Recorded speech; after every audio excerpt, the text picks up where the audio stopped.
خصوصاً علی افضلہم وخاتم النبیین محمد الامین وعلی آلہ وصحبہ اجمعین اما بعد فاعوذ باللہ من الشیطان الرجیم بسم اللہ الرحمن الرحیم۔ اللہ کے فضل و کرم سے آخری رکوع پر ہم پہنچ گئے، اور یہ بڑا ایک یوں سمجھیے 3 آیتوں پر مشتمل رکوع ہے، جیسے کہ وہ رکوع جو ہم نے پڑھا تھا جس میں آیت الکرسی ہے 4 آیتیں ہیں وہ، اور یوں کہا جا سکتا ہے کہ یہ 2 رکوع ایک دوسرے کے بالکل بالمقابل ہیں اپنی عظمت میں اور مقام میں۔ آیت الکرسی کی جگہ یہاں ایک دعا کی آیت ہے، جامع ترین دعا جو آئے گی آخری آیت میں، للہ ما فی السماوات و ما فی الارض۔ اکثر و بیشتر آپ دیکھیں گے سورتوں کے اختتام پر یہ الفاظ پھر آتے ہیں، اللہ ہی کا ہے جو کچھ بھی ہے آسمانوں اور زمین میں۔ وَإِن تُبْدُوا مَا فِي أَنفُسِكُمْ أَوْ تُخْفُوهُ، اور جو کچھ تمہارے دلوں میں ہے خواہ تم اسے ظاہر کرو خواہ چھپاؤ، يُحَاسِبْكُمْ بِهِ اللَّهُ، اللہ تم سے محاسبہ کر لے گا، تمہاری نیتیں اس کے علم میں ہیں۔ إِنَّ اللَّهَ لَا يَنظُرُ إِلَىٰ صُوَرِكُمْ وَلَا إِلَىٰ أَمْوَالِكُمْ وَلَٰكِنْ يَنظُرُ إِلَىٰ قُلُوبِكُمْ وَأَعْمَالِكُمْ۔ اللہ تمہاری صورتوں کو نہیں دیکھتا، تمہارے مال و دولت کو نہیں دیکھتا، تمہارے دل کو دیکھتا ہے، تمہارے اعمال کو دیکھتا ہے۔ تو دل میں جو کچھ ہے خواہ کتنا ہی چھپا لو، اللہ کے محاسبے سے نہیں بچو گے۔ فَيَغْفِرُ لِمَن يَشَاءُ وَيُعَذِّبُ مَن يَشَاءُ، پھر وہ بخش دے گا جس کو چاہے گا اور عذاب دے گا جس کو چاہے گا۔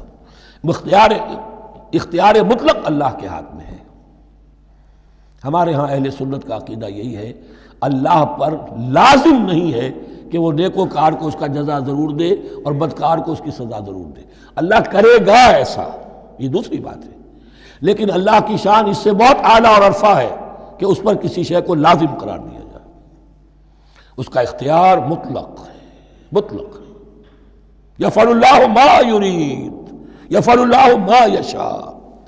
اہل تشیع کا کہنا یہ ہے کہ اللہ پر عدل واجب ہے۔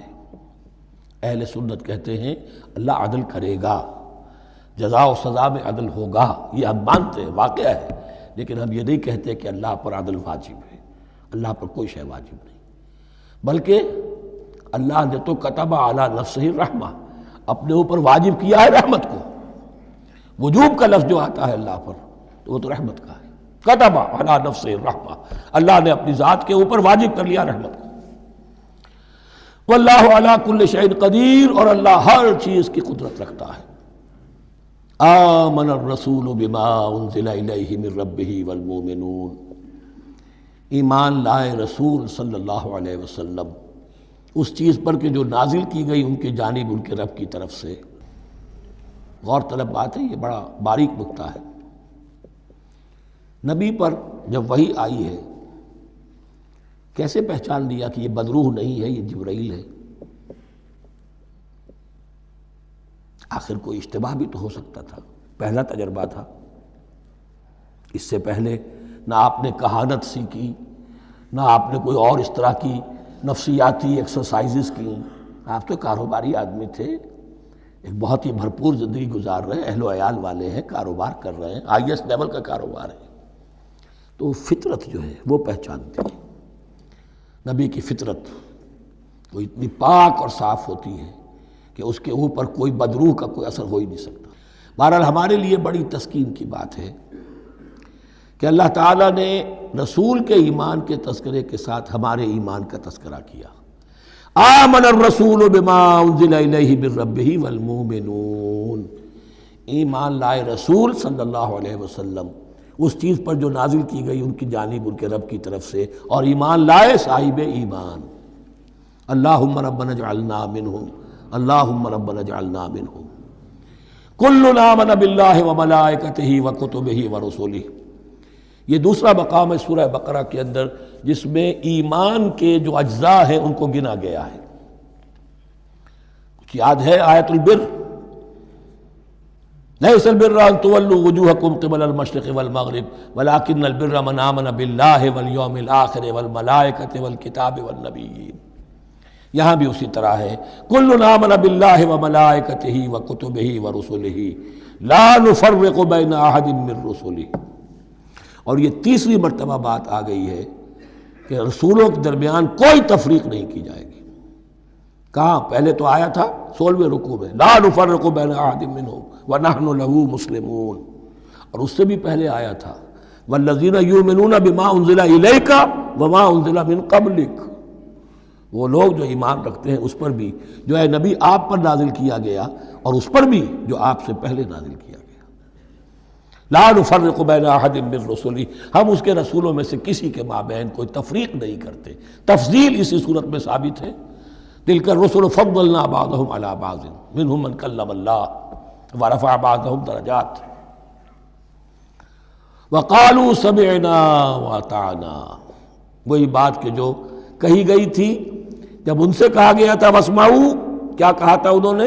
سمعنا وعصینا، سمعنا واطعنا، وہ کہتے ہیں ہم نے سنا اور مانا۔ غفرانک ربنا، ہماری درخواست ہے پروردگار، تیری بخشش مانگتے ہیں۔ غفرانک، نون پر زبر ہے، مفعول ہے، نسألک غفرانک، اے اللہ ہم تجھ سے سوالی ہیں، تجھ سے طلب کرتے ہیں، درخواست کرتے ہیں تیری مغفرت کا۔ وإلیک المصیر، اور تیری ہی جانب لوٹ جانا ہے۔ یہاں پر وہ ایمان بالآخرہ بھی آ گیا جو یہاں اوپر نہیں آسان۔ آمن باللہ وملائکتہ وکتبہ ورسلہ، پھر رسولوں کے ضمن میں لا نفرق بین احد من رسلہ، لیکن اس کے بعد وإلیک المصیر، مغفرت اور اللہ کی طرف ہی لوٹ جانا ہے ہمارا، اس میں ایمان بالآخرہ آ گیا۔ اب آخری آیت، لا یکلف اللہ نفسا الا وسعها، اللہ تعالیٰ نہیں ذمہ دار ٹھہرائے گا کسی جان کو مگر اس کی وسعت کے مطابق۔ یہ بہت بڑے فضل و کرم والی آیت ہے، جیسے میں نے کہا تھا میگنا کارٹا جو ہے انسانی حقوق کا، کہ اجیب دعوت الداع اذا دعان، جہاں بھی مجھے کوئی پکارے، جب پکارے میں اس کی پکار سنتا ہوں، قبول کرتا ہوں۔ ہاں فَلْيُؤْمِنُوا بِي فَلْيَسْتَجِيبُوا لِي، انہیں بھی چاہیے کہ میرا کہنا مانے۔ دو طرفہ بات چلے گی، یک طرفہ نہیں۔ میری مانو، اپنی منواؤ، تم دعائیں کرو گے ہم قبول کریں گے، تم ہماری بات نہیں مانتے پھر تمہاری دعا تمہارے منہ پر دے ماری جائے گی۔ کرتے رہو قنوت نازلہ 40 دن کے 80 دن پڑھتے رہو، ڈھاکہ تو بیٹھ ہی جائے گا، بیٹھ گئے۔ یہودیوں سے شکست تو ہو ہی جائے گی، ہو گئی۔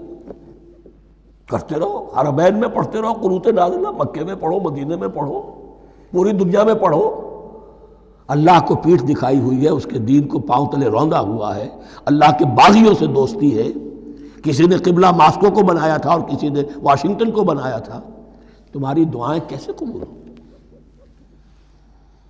لیکن یہ جو آیت ہے یہ اس اعتبار سے بہت بڑی رحمت کی آیت ہے کہ اللہ تعالیٰ کے ہاں وہ اندھے کی لاٹھی والا معاملہ نہیں ہے کہ تمام انسانوں سے محاسبہ ایک ہی سطح پر ہو۔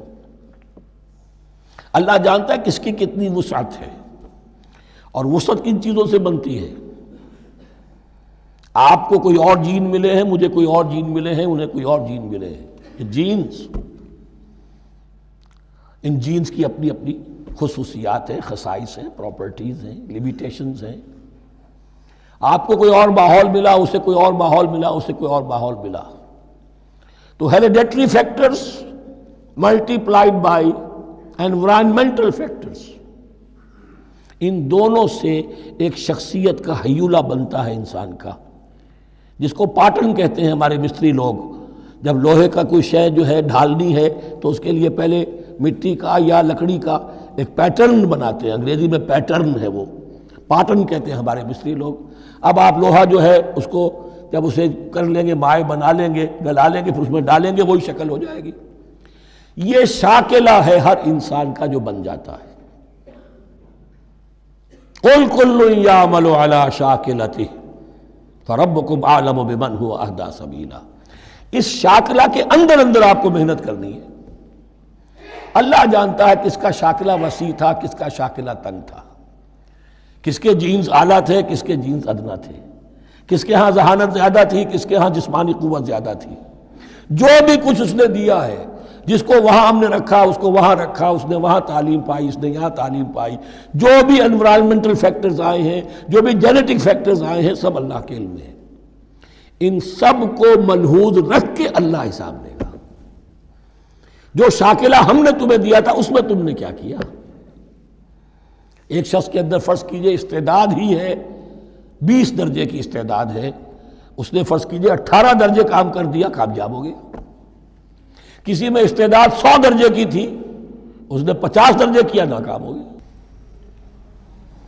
حالانکہ کمیت کے اعتبار سے 50 درجے زیادہ ہے 18 درجے سے، لیکن یہ 18 درجے کا کام وہ کر رہا ہے جس کے اندر استطاعت تھی ہی 20 کی، یا 18 ہی کی تھی، اس نے پوری کر دی۔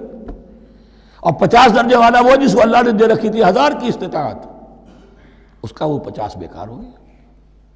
تو اللہ تعالیٰ کا محاسبہ جو ہے انڈیویجول ہے، اس لیے فرمایا گیا کلہم آتی ہے یوم القیامت فردا، ان میں سب لوگ اس دن قیامت کے دن سب آئیں گے اکیلے اکیلے، تنہا تنہا، ہر ایک کا حساب ہوگا وہاں، اور ہر ایک کا حساب ہوگا لا یکلف اللہ نفسا الا وسعہا، اللہ ذمہ دار نہیں ٹھہرائے گا کسی بھی جان کو مگر اس کی وسعت کے مطابق۔ البتہ اس کا اب ایک ریورس ہے۔ ہوتا کیا ہے، ہم سمجھتے ہیں دنیا میں تو بھاگ دوڑ کر رہے ہیں، اور دین اجی ہمارے اندر تو استطاعت دین کے کام کی صلاحیت ہی نہیں ہے۔ دنیا میں دیکھیں بڑے کامیاب تیزی کے ساتھ دوڑ رہے ہیں، کامیاب پر کامیاب، دین ہمارے اندر تو استطاعت نہیں ہے، استعداد ہی نہیں ہے، کیا کریں؟ یہ دھوکہ ہے، سیلف ڈسیپشن ہے۔ استعداد اور استطاعت کے بغیر اور صلاحیت اور ذہانت کے بغیر دنیا میں بھی آپ کما نہیں سکتے، محنت نہیں کر سکتے، کوئی نتائج حاصل نہیں کر سکتے۔ یہ دھوکہ اپنے آپ کو نہ دیجئے، یہ ہے جو کچھ کر سکتے ہو کیجئے، کھودیے اپنی شخصیت کو، کھود کھود کر جو نکال سکتے ہو نکال دیجئے۔ ہاں آپ نکال سکیں گے اتنا ہی جتنا آپ کے اندر ودیت ہے، زیادہ کہاں سے لے آئیں گے؟ اور اللہ نے کس میں کیا ودیت کیا ہے وہ جانتا ہے، اس کا حساب لینا جو ہے محاسبہ وہ اس پر ہے کہ جو اس نے تمہیں دیا ہے۔ لا، اور یہ مضمون قرآن مجید میں 5 مرتبہ آیا ہے بہت اہمیت کے ساتھ۔ لا یکلف اللہ نفسا الا وسعہا لہا ما کسبت وعلیہا ما اکتسبت، اسی جان کے لیے ہے جو اس نے کمایا، اور اس کے اوپر وبال بنے گا جو اس نے برائی کمائی۔ لیکن لام اور علا، لہا ما کسبت، جو بھی اس نے نیکی کمائی اس کے حق میں ہے، اس کے لیے ہے، اس کا اجر ملے گا، ثواب ملے گا، اور جو بدی کمائی وہ اس پر وبال بنے گا، اسی کے لیے اس کو سزا ملے گی، اسی کے حوالے سے۔ اب وہ آخری دعا آ گئی، جامع ترین اور عظیم ترین دعا ہے قرآن مجید کی، ربنا لا تؤاخذنا ان نسینا او اخطانا۔ اہل ایمان کے راستے پر، عمل صالح کے راستے پر مقدور بھر، امکان بھر اپنی شخصیت کے کونوں کھدروں میں سے بھی نکال کر، اپنی ریزیڈول انرجیز کو بھی نکال کر اللہ کی راہ میں لگا دیں، لیکن اس کے بعد بھی کوئی غرہ نہ ہو، کوئی غرور نہ ہو، کوئی اپنی محنت پر، اپنی نیکی پر، اپنی کمائی پر، اپنے کارناموں پر کہیں انسان دھوکہ نہ کھا جائے۔ کیفیت کیا رہنی چاہیے؟ وہ یہ ہے تواضع، عجز، انکساری۔ ربنا لا تؤاخذنا ان نسینا او اخطانا، اے رب ہم سے مواخذہ نہ کیجو اگر ہم بھول جائیں یا ہم سے خطا ہو جائے۔ نسیان بھی ہے، الانسان مرکب من الخطاء والنسیان، انسان کے اندر یہ دونوں چیزیں، خطا اور نسیان، یہ تو گندھی ہوئی ہیں۔ خطا یہ ہے کہ آپ نے اپنی امکانی حد تک تو نشانہ ٹھیک لگایا تھا، نشانہ خطا ہو گیا، ٹھیک ہے، کوئی بات نہیں، آپ کی نیت صحیح تھی۔ ایک اجتہاد کرنے والا اجتہاد کر رہا ہے، امکانی حد تک اس نے کوشش کی ہے کہ صحیح رائے تک پہنچے، لیکن خطا ہو گئی، اللہ معاف کرے گا۔ اس نے اپنی امکانی کوشش کی تھی، لہذا اسے ثواب ملے گا۔ مجتہد مخطی بھی ہو تو ثواب ملے گا، مجتہد مصیب ہے، صحیح رائے پر پہنچ گیا ہے تو دوہرا ثواب ملے گا، لیکن مجتہد مخطی ہے تب بھی ثواب ملے گا۔ تو بھول چوک پر، یہ بھول چوک، خطا جو ہے چوک صحیح ہے بالکل لفظ اس کے لیے، چوک جانا، نشانہ چوک گیا، تو اے پروردگار جو بھی ہم سے سرزد ہو جائے، غلطی ہو جائے، بھول کی وجہ سے یا خطا کی وجہ سے، اس پر مواخذہ نہ کیجو۔ ربنا ولا تحمل علینا اصرا کما حملتہ علی الذین من قبلنا، اور اے رب ہمارے، ہم پر وہ بوجھ نہ ڈالیو جس سے ہم لے کر چل نہ سکیں۔ دیکھیے ایک حمل ہوتا ہے جس سے حمال کا لفظ بنا ہے، جس کو لے کر انسان چلتا ہے۔ حمال اس بوری کو یا بوجھ کو اٹھا کر چل رہا ہے، جو آپ کی طاقت میں ہے اور جس سے لے کر آپ چل سکیں وہ ہے حمل، اور جو ہو آپ کو بٹھا دے اسر اس کو کہتے ہیں۔ یہ لفظ سورہ اعراف میں پھر آئے گا، یضع عنہم اسرہم والاغلال التی کانت علیہم۔ حضور کی شان یہ بھی تھی کہ انہوں نے لوگوں کے بوجھ جو ان کی طاقت سے بڑھ کر تھے ان کے کندھوں سے اتار دیے۔ ربنا ولا تحمل علینا اسرا کما حملتہ علی الذین من قبلنا، اے اللہ تو نے بڑے بڑے بھاری بوجھ ہم سے پہلے لوگوں پر ڈالے۔ شریعت بھی پہلے بھاری تھی، بہت سے معاملات ہم نے دیکھ لیے، روزہ ہمارے لیے کتنا آسان کر دیا گیا، رات کو نکال دیا روزے سے، کہہ دیا خاص طور پہ کھاؤ پیو ضرور، سحری ضرور کرو، تسحروا فإن فی السحور برکہ، کتنی آسانی ہے۔ رات میں تعلق زن و شو کی اجازت ہے، وہاں ان کے روزے میں چپ بھی تھا، چپ بھی رہو، نہ کھاؤ نہ پیو نہ تعلق زن و شو نہ گفتگو، تو آسانی کی ہے۔ ان کے ہاں یوم سبت کا حکم تھا اتنا سخت، کوئی کام نہیں کرو گے۔ ہمارے ہاں وہ تھوڑے سے وقت کے لیے، اذا نودی للصلاۃ من یوم الجمعۃ فاسعوا الی ذکر اللہ وذروا البیع، اذان سے لے کر اور نماز کے ادا ہو جانے تک ہر کاروبار دنیاوی حرام ہے، لیکن اس سے پہلے اس کے بعد آپ کر سکتے ہیں، تو آسانی ہے۔ ربنا ولا تحمل علینا اسرا کما حملتہ علی الذین من قبلنا ربنا ولا تحملنا ما لا طاقت۔ بارک اللہ لی ولکم فی القرآن العظیم ونفعنی وإیاکم بالآیات والذکر۔ ہم پر عائد کی جو ہم پر ڈالیو جس کی کہ ہمارے اندر طاقت نہ ہو، واعف عنا، ہم سے درگزر فرماتا رہے، ہمیں معاف کرتا رہے، واغفر لنا، اور ہمیں بخشتا رہے۔ مغفرت کا لفظ جو ہے اس کو سمجھ لیجئے ڈھانپنا، مغفر کہتے ہیں خود کو، جو ہیلمٹ پیٹا ہوتا ہے تاکہ گولی جو ہے وہ سر پہ لگے تو یہ آپ کو بچا لے، مغفر خود پہنتے تھے تلوار کے وار سے سر کو بچانے کے لیے، سر کو ڈھانپا ہوا مغفر سے۔ تو گناہ کو اللہ تعالیٰ اپنی رحمت سے ڈھانپ دے، واغفر لنا، ہماری خطاؤں کی پردہ پوشی فرما دے، ورحمنا، اور ہم پر رحم فرما، انت مولانا، تو ہمارا مولا ہے، والی ہے، ہمارا پشت پناہ ہے، مددگار ہے۔ اللہ ولی الذین آمنوا یخرجہم من الظلمات الی النور فانصرنا علی القوم الکافرین، بس ہماری مدد فرما کافروں کے مقابلے میں۔ انہی الفاظ پر وہ دعا ختم ہوئی تھی جو طالوت کے ساتھیوں نے کی تھی علیہ الصلوۃ والسلام۔